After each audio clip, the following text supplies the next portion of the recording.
She just wanted to see the sun again. After months trapped in her room, her father finally took her outside. His fragile, disabled daughter, his pride. But that's when he appeared. A young man with kind eyes and dark skin, kneeling beside her wheelchair.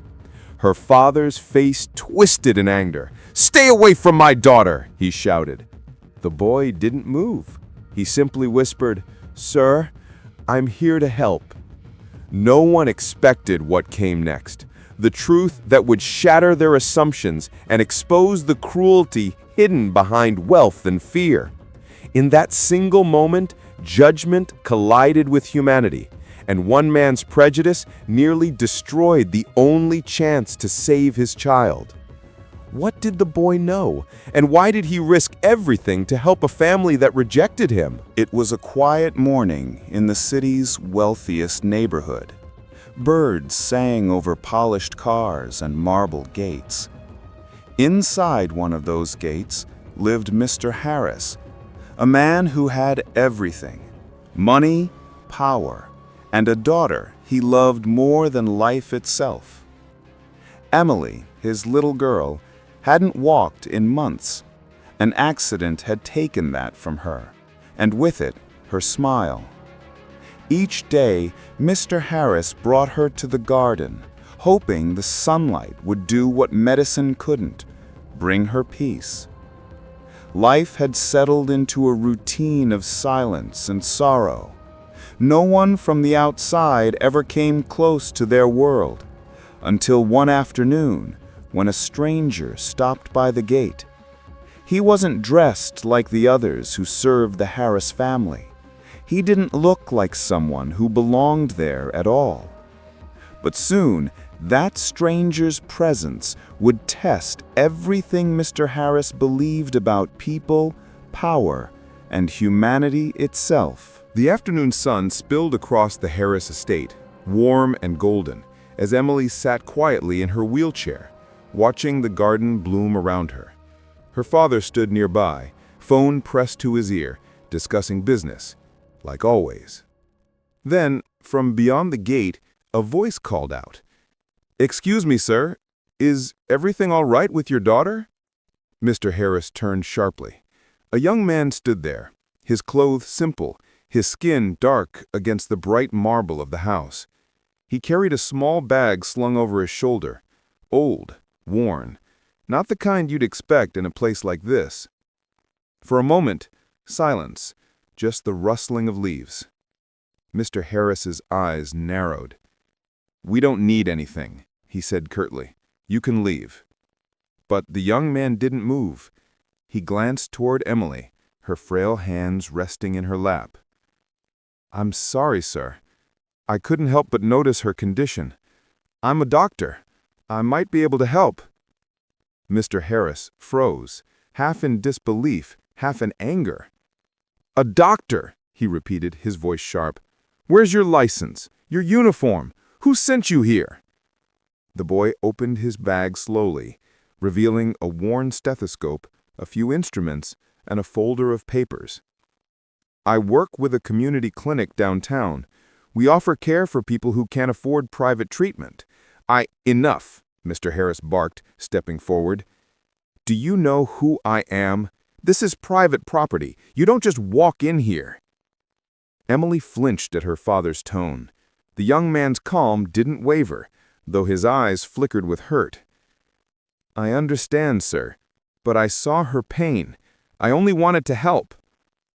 "Help?" Mr. Harris's voice rose, trembling with something deeper than anger, fear, pride, maybe both.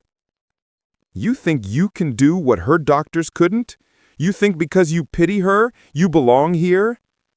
The boy's voice broke the tension like glass. "I don't pity her, sir. I care." A heavy silence filled the garden.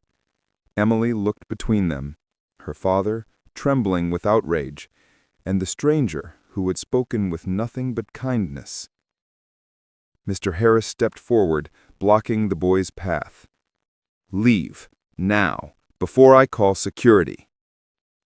The young man took a slow breath. He looked directly at the father, then at the girl. "You don't have to believe me, but at least let me try. One day, sir, you might wish you hadn't turned away help because of the color of someone's skin." For a moment, their eyes met, one filled with judgment, the other with quiet strength. Then, suddenly, Emily gasped. Her body stiffened, her head tilting back. "Dad?" she whispered, her voice cracking. Mr. Harris spun around, panic flooding his face. "Emily! Emily!" The young man rushed forward, kneeling beside her. "She's going into shock," he said urgently. "Please, let me help." Mr. Harris hesitated, fear freezing him in place. The world seemed to hold its breath. The boy pressed 2 fingers to Emily's neck, his other hand steadying her head. "Trust me, sir," he said. "I can save her, but only if you let me." And in that instant, Mr. Harris had to decide whether to protect his pride or save his daughter's life. Mr. Harris's world collapsed into chaos. Emily's lips trembled, her breathing shallow, eyes fluttering in panic. "Emily, stay with me," he cried, shaking her gently. The young man, his skin glistening with sweat, his hand steady, was already at her side. "She's seizing," he said urgently. "I need space, now." But Mr. Harris froze. His mind screamed in conflict. Could he trust this stranger, this boy he'd just shouted at, judged, rejected? "Sir, please," the young man's voice cut through the panic. "If I don't act now, she could stop breathing." Time fractured. Pride crumbled, and finally, Mr. Harris stepped back. The young man moved fast, professional, focused.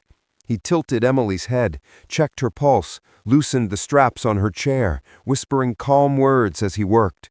Seconds felt like hours. Then, one deep gasp.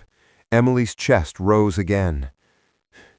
"She's stabilizing," he said urgently, her voice trembling with relief.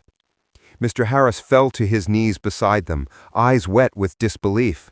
He had been wrong, so horribly, unforgivably wrong. For a long moment, the only sound was Emily's faint breathing and the wind rustling the garden leaves. Then Mr. Harris spoke, his voice barely a whisper. You saved her." The young man nodded. "That's my job, sir, to save lives, no matter who they belong to." Mr. Harris's throat tightened. Shame flooded through him like fire.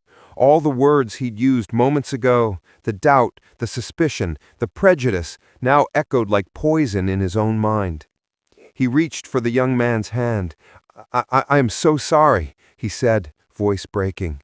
"I didn't see you for who you are. I only saw what I feared."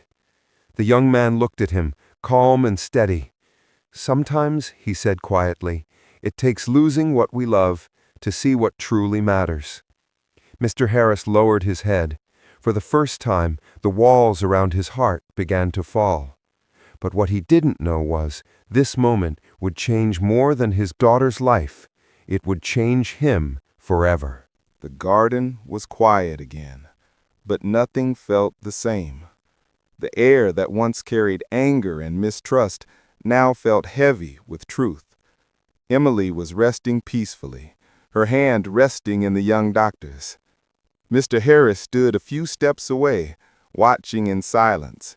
His heart cracked open in a way it had never been before. For the first time, he saw more than color, more than class. He saw humanity. The man he had judged without reason had saved the only person he truly loved. Days later, as Emily's health improved, the young doctor continued visiting, not for payment, but for care. And each time he came, Mr. Harris greeted him differently, no longer as a stranger, but as a friend. That one moment of crisis had peeled away a lifetime of prejudice. It had forced the man to confront the ugliness he never thought he carried, and it changed everything. But this story isn't just about one man's change of heart. It's about all of us. Because prejudice doesn't always scream. It whispers. It hides in assumptions, in glances, in silence. It lives in moments when we decide who belongs and who doesn't without ever knowing their story. Mr. Harris once believed he was protecting his daughter, but the truth? He was protecting his pride and nearly lost her because of it. When he finally said thank you, it wasn't just gratitude. It was surrender, a recognition that humanity has no color, compassion has no wealth, and healing begins when we see each other as equals. So the next time you look at someone and think you already know who they are, pause. Ask yourself, what if the person you're judging is the one who could save your life? Because change doesn't start in the world. It starts in the moment you choose to see with your heart, not your